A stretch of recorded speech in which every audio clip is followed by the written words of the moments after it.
Some workers display their courage by saving lives.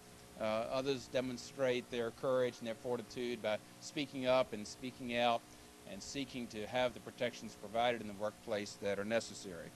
These folks also are heroes, and we have one of those heroes with us today, Rosemary Cook. Rosemary was fired by the nursing home where she worked because she told about unsafe conditions there and asked for protections there. She did the right thing by blowing the whistle on her employer, but she paid a dear price for it, and she waited a long time for resolution of it. Rosemary, come tell us your story.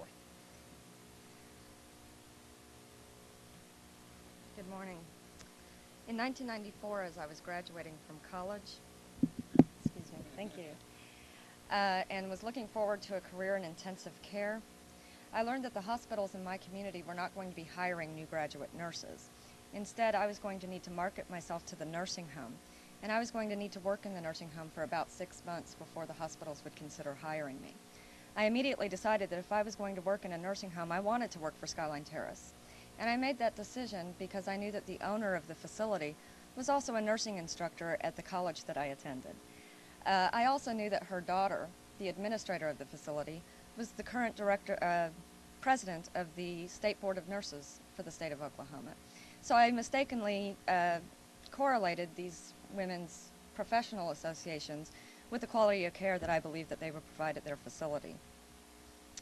When I went to work at Skyline, and I was hired, I think in June of 1994, I was unaware that the director of nurses, who was also a daughter of the instructor I was speaking of, was performing a glove study. And she was counting how many gloves that the nurses and the nurse aides were using and on what shifts the most were being used on. And apparently she was very displeased with the results of the study and the subsequent cost to her facility.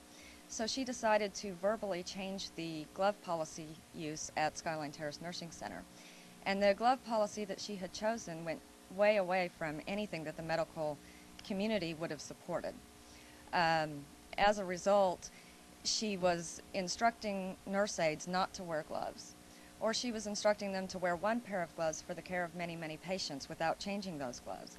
And she rationalized that to the nurse aides by telling them that it was okay to wash their single-use gloves with soap and water, just as they would their hands, and continue forward with care.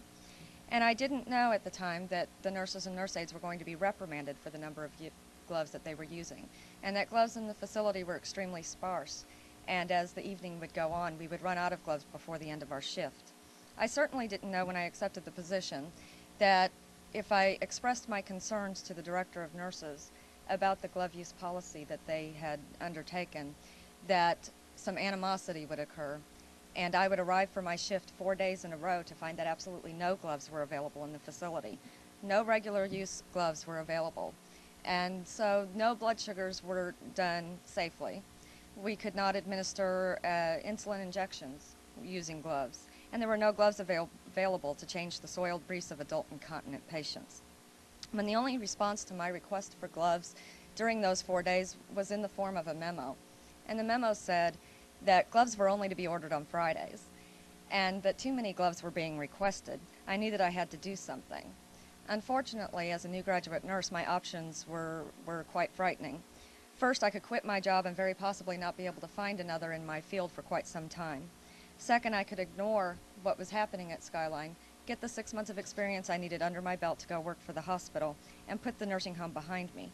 Or third, I could make complaints to the Department of Human Services and the Occupational Safety and Health Administration, and of course that's what I did, and that's why I'm here. The decision was a very difficult one, particularly considering I was working for the president of the Oklahoma State Board of Nurses, the woman who regulated the license that I held, and I was extremely frightened by the consequences that may occur from having done that. I did make those complaints to both of the agencies, I believe on July 5th of 1994.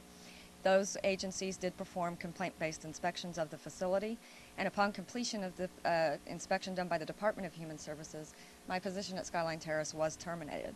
I did report that to the U.S. Department of Labor, and they appointed investigator Randall Kuntz to perform an internal investigation to determine what he thought. And he did decide that he believed I had been terminated as a result of my complaints to these two agencies. As a result, they appointed an attorney through the U.S. Department of Labor named Connie Ackerman, and after 3 long years of research and depositions and preparing for litigations, I had my 2 days in court. I won the case. I won some damage awards that apparently were only the 2nd time in the history of OSHA to have been awarded. And I cleared my name. And it took 3 years for me to feel a new trust in my profession. The question that I am most frequently asked about what happened at Skyline is whether or not I would do it again and whether or not it was worth it. And the only way that I have found that I can answer that question is to say that if I made a difference at all, if I evoked a change at Skyline Terrace or at any other nursing home or healthcare facility in the Oklahoma area, then yes, I would do it again. And I do believe it was worth it. And I do believe I'm a stronger person and a stronger nurse and a stronger patient advocate because of it. And this certificate of appreciation, of course, is to you, Rosemary. And it reads to Rosemary Cook for your courage in pursuit of job safety and job health. Thank you.